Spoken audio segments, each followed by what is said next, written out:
मरिगाव जिल्ला बाथौ महासभानि आफादगिरिजों लोगोसे मावफारिया लोगो दा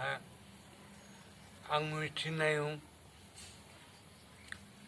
बाथौ महासभाया नङा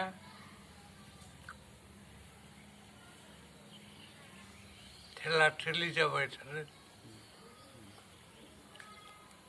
जायनि जाहोनाव बाथौआरिफोरा बाङाय असन्तुष्टि जाबाय थाज्लायदो बेफोरबादि जानो नाङामोन आंथ' मरिगाव जिल्लानि गायसनगिरि आफादगिरिमोन आं मिथिनायाव बेयाव जिखिनि लोगोफोर फैदो बिथांमोनानो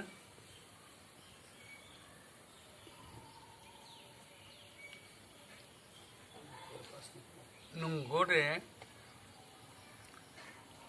आफाद आरो दा जिथु मिथिनायाव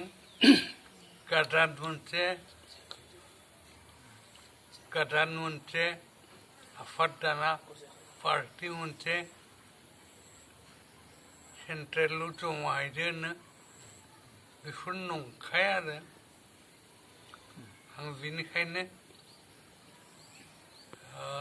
बाथौ महासभाखौ बुंहरदो आं हाजोबा थांनो न'निफ्रायनो जाहाथे बि गाज्रि माबा टिमखौ जाहाथे सिक्रिटि होआ बेखौनो आं हांख्रायहरबाय